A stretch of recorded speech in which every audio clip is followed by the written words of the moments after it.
नमस्ते मित्रों, मैं डॉक्टर भारती चुनीबाई भट्ट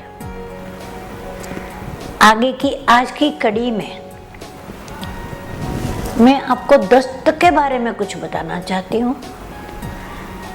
वैसे तो कहीं गए, दोस्त लोग खा रहे हैं, भरपेट खा के गए हैं, तो भी उनके आग्रह पर कि मेरी कसम इतना तो खा लो, और हम खा लेते हैं। फिर क्या होता है? दस्त हो जाते हैं। तुरंत नहीं होते हैं, लेकिन डाइजेस्ट सिस्टम बिगड़ने पर तुरंत हो जाता है 2-4 घंटे के बाद। अब क्यों होता है, इसके बारे में हम पहले सोचें कि हमारी जो आंत है, आपने पिक्चर तो हर जगह देखे हैं, आंत कैसी होती है, कितनी लंबी है। उन पूरी आंत के ऊपर कफ का एक पतला सा आवरण होता है। जब हम खाना खाते हैं और होजरी में वो थोड़ा पकता है, पक के मिक्स होके फिर वो आंत में आता है। आंत में आने के बाद ये जो पतली परत है, उसमें से एक प्रकार का रस उस आंत के ऊपर उस आंत को गीला कर देता है। पानी जैसा वो रस है।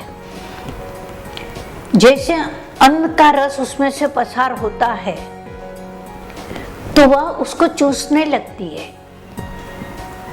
लेकिन उसके पहले उसने उसमें से जो पानी की बूंदे या फिर रस गिराया है, वह हमारे खाए हुए रस में मिक्स हो जाता है और फिर वह वापस उसी स्पंज जैसे भाग से उसको चूस लेती है। उसमें से हमारा खून बनता है, हमको शक्ति मिलती है और हमारा पूरा शरीर स्वस्थ रहता है। अब ये जो पतली परत है, उसको नहीं संभाला जाए तो हमारा पेट खराब हो जाता है और दस्त के रोगी बन जाते हैं। अब खराब क्यों होती है?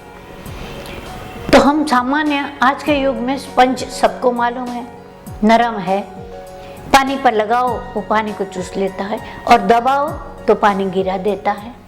बस वैसे ही वो कफ की परत होती है। लेकिन यदि कचरे वाले पानी में स्पंज को हम दबाएं तो पानी के साथ उसके छिद्रों में कचरा भी आ जाएगा।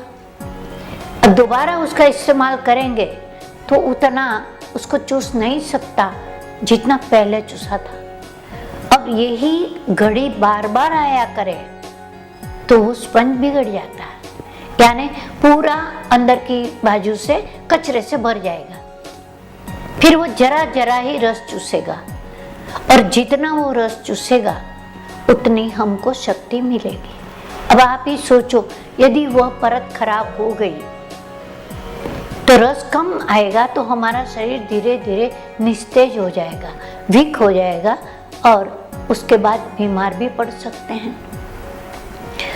अब दस्त क्यों होता है कि वो पानी जो छोड़ती है परत, यानी रस, बहुत बारीकी से टुकड़े टुकड़े वो अंदर छोड़ती रहती है आंतों के ऊपर। आंत उससे पूरी भीग जाती है।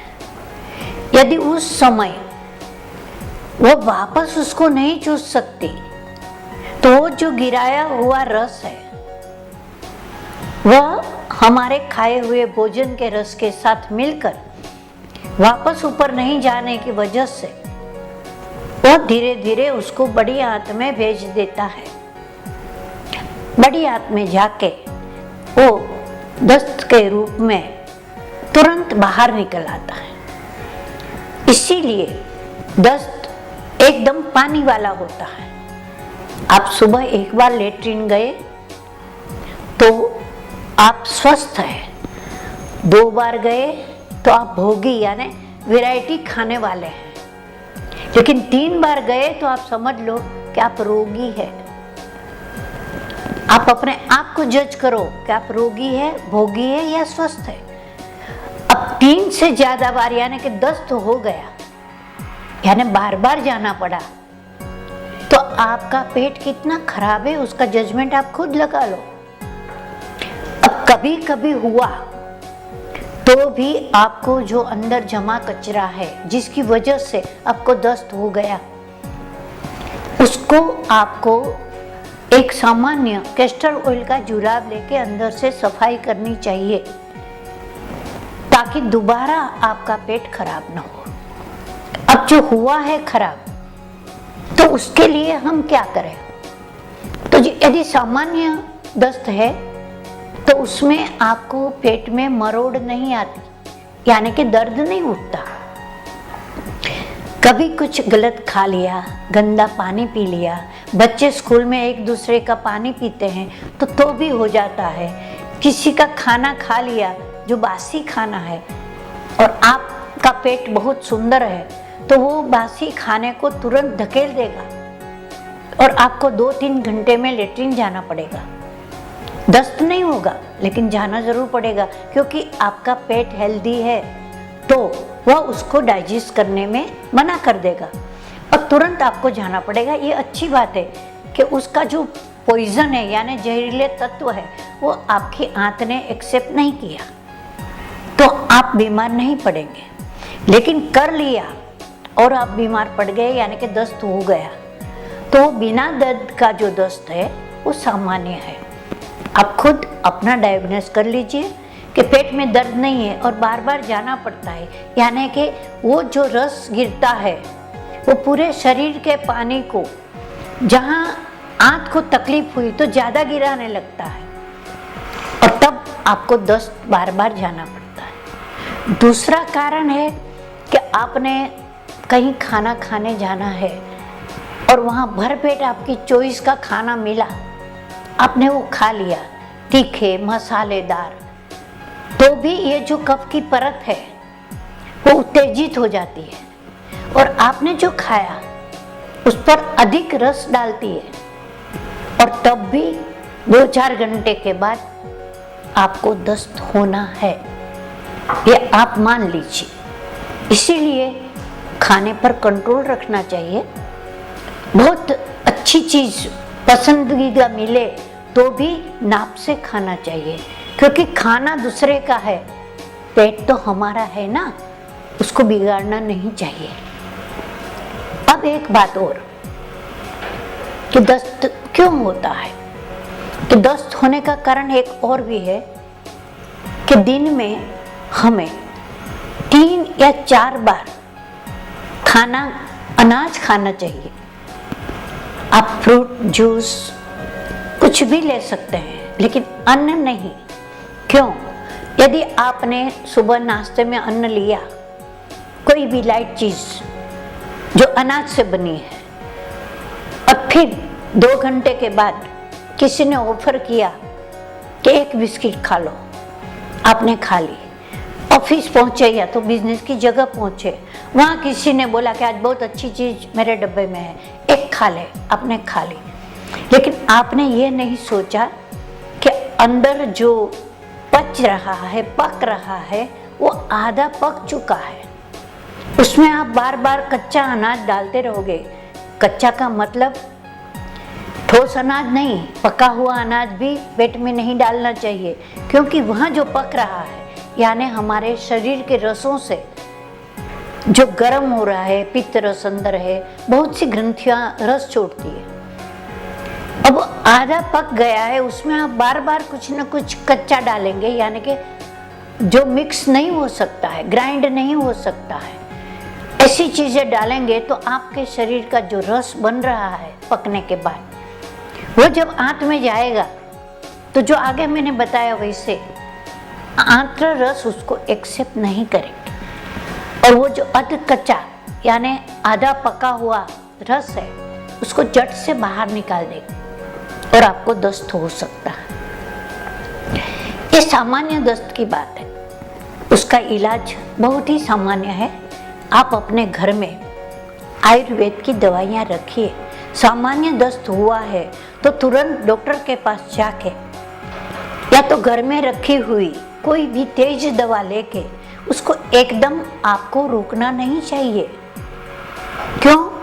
कि जो खराबी आंत में घूम रही है वो 32 फुट लंबे आंत में उसको यदि आप तेज दवाई से एकदम कंट्रोल करेंगे तो वह जो खराबी है वो आंत के जो दीवार है उसमें चिपक जाएगी, क्योंकि सूख जाएगी दवाई की वजह से।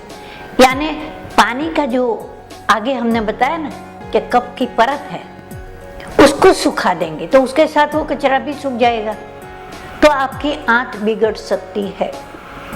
इसीलिए तेज दवा न लेके जो अंदर आपने अपनी मर्जी से खराबी डाली है उससे पहले निकल जाने दीजिए।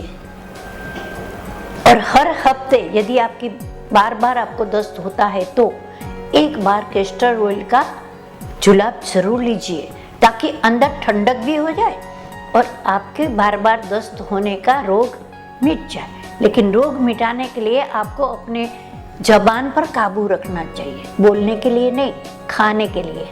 क्यों कि कोई भी जब आपको बोले कि खा लो तो आप याद करो कि आपने अनाज कितने घंटे पहले पेट में डाला है। यदि 2 घंटा नहीं हुआ है तो प्लीज़ आप दूसरा अनाज का एक कण यानी आधी बिस्किट भी न डालें। सामने वाले बोलेगा मेरी कसम खा लो। यदि ऐसे ही कोई मर जाता तो आज बहुत से लोग मर गए होते। किसी की कसम सुनकर अपना पेट नहीं बिगाड़ना चाहिए। 2.5 घंटे के पहले अनाज मत खाइए। ज़्यादा भूख लगती है तो बीच में आप लस्सी पीजिए, जूस पीजिए, फ्रूट खाइए, लेकिन अन्न न खाइए, क्योंकि आंतों को इससे तकलीफ होती है। ये हुआ पहला, यानी कि सामान्य दस्त क्यों होता है और कैसे मिट जाता है। कुटज गनवटी रखिए घर में, 1-1 गोली सुबह दोपहर शाम लीजिए।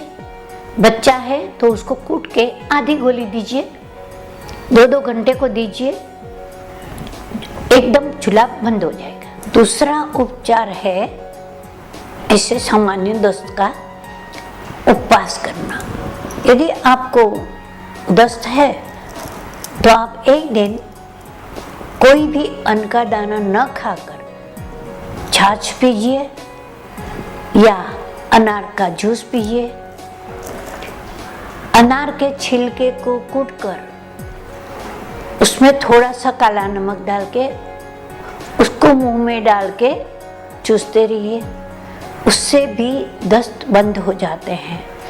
भूख लगे नींबू का पानी पीजिए या संतरे का जूस पीजिए। लेकिन एक दिन आप अनाज नहीं खाएंगे तो आपकी आंत इन सब जूस पीने से आपकी आंत अंदर से साफ हो जाएगी और आप दूसरे दिन स्वस्थ हो जाएंगे। अब दस्त होने के और भी 2 कारण हैं सामान्य दस्त होने के। जो मन से थोड़े कमजोर है या जिसकी आंत कमजोर है, उसको यदि कोई मैसेज मिले जो दुखद है तो तुरंत उसको दस्त जाना पड़ेगा। और जब तक उसका मन वापस स्वस्थ नहीं हो जाएगा तब तक वो दस्त जाते रहेंगे। अलबत्त उसका इलाज भी तो यही है, लेकिन उसके साथ साथ जो व्यक्ति को दुखद समाचार मिले हैं जिसकी वजह से दस्त हुआ, उसका समाधान उसको आश्वासन देकर करना चाहिए, ताकि मन स्वस्थ होगा तभी उसका दस्त बंद होगा। क्योंकि यह रोग नहीं है, कारण दुख है। इसी तरह आपसे कोई बड़ी कीमती चीज कहीं रख दी गई और मिल नहीं रही है तो भी कभी कभी जिसकी आंत और दिमाग थोड़े भी कमजोर है उसको तुरंत दस्त हो जाएंगे। जब तक वो चीज मिलेगी नहीं उसके दस्त चालू रहेंगे। ये भी हकीकत है।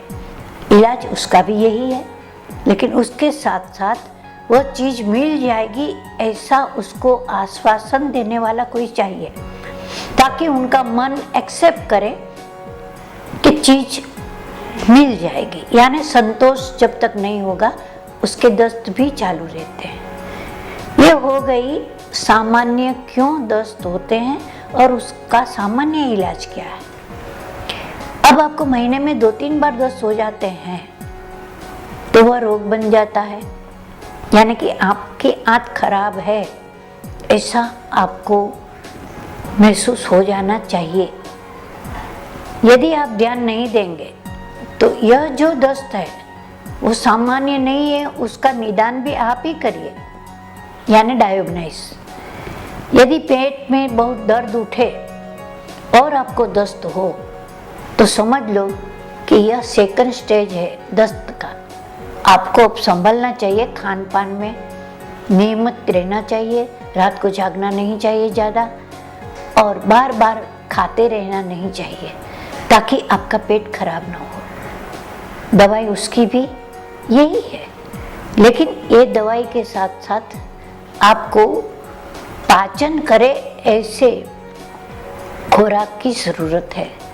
आपको हेवी खुराक नहीं लेनी चाहिए और आपकी आंत का इलाज हेवी खाना न खाने से अपने आप होता है।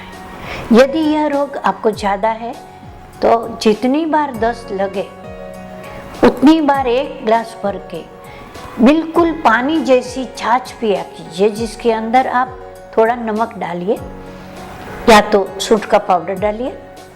जब जब भूख लगे तो वही पिया कीजिए ताकि 1-2 दिन में आप इस रोग से छुटकारा पा सकें।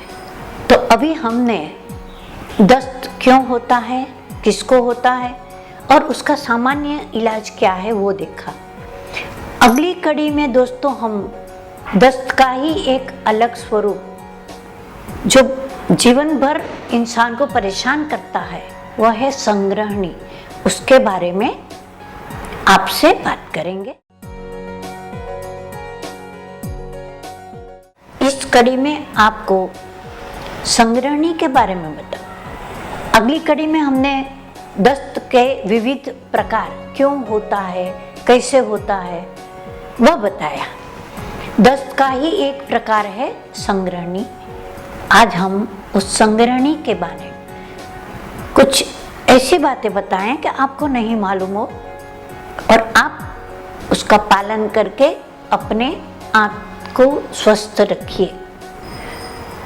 अब यदि आपने ध्यान नहीं दिया और ये सिलसिला चलता रहा 1-2 साल कि कुछ भी अच्छा खाना खाओ और दस्त हो जाता है, आप सोचते हैं घर जाके गोली ले लेंगे, लेकिन आप जो गोली लेते हैं बिना डॉक्टर को पूछे, वह गोली तुरंत आपके आंत के रसों को सुखा देती है और दस्त तो बंद हो जाता है, क्योंकि वो परत रस छोड़ना कम कर दे। उसकी वो दवाई है, रोग मिटाने की नहीं है। इसीलिए आपको संभलना पड़े। यदि नहीं संभलेंगे तो तीसरा स्टेप आता है संग्रहणी। यानी अभी तो आप अच्छा खाना खा लिया, 2-3 घंटे में संडास जाना पड़ा, यानी निकल गया, उसका रस नहीं बना, लेकिन आपकी आंत को कितनी तकलीफ होती है। धीरे धीरे वह मजबूती से कमजोरी तक जाने लगती है। अब ऐसी आंत इतनी वीक हो जाती है बाद में कि आपने अभी खाया और अभी आधे घंटे में आपको लेटरिन जाना ही पड़े या 1-8 घंटे में, तो आप समझ लो कि आपको संग्रहणी की शुरुआत है। संग्रहणी यानी बिना पचा हुआ अनाज यानी आम, वो आंत में रह ही नहीं सकता, क्योंकि उसमें आंत को चूसने के लिए कुछ मिलता ही नहीं है, क्योंकि वो पचा हुआ अनाज नहीं है, वो पचा ही नहीं सकते। और जो परत उसको रस खींचती है वो बहुत उपयोगी नहीं रही, तो आपको ऐसा रोग हो सकता है कि आपको जैसे ही खाना खाया, बड़ी पार्टी में हो, किसी के घर में हो या आपके घर में हो, 1 घंटे में संडास जाना ही पड़े। इससे आपका शरीर कमजोर हो सकता है और आपको बाहर के दूसरे रोग भी अटैक कर सकते हैं। अब ये जो डाइजेस्ट सिस्टम बिगड़ी है, यानी संग्रहणी का रोग हुआ है, और फिर भी आप ध्यान नहीं दे तो उससे कब्ज हो जाएगी। आप सोचेंगे इतने दस्त हो जाते हैं तो कब्ज कैसे हो? नहीं, जो खराब अनाज अंदर भरा है वो आंत की दीवार पर चिपक गया धीरे धीरे वो परत इतनी मोटी हो जाएगी कि आपका संडास का निकलना मुश्किल हो जाएगा, आपको दवाई लेनी पड़ेगी, तब जाके आप एक बार लेटरिन जाएंगे। और यदि कुछ खा लिया तो वापस वही बार बार लेटरिन जाना। अब बोले कब्ज हो गई तो क्या?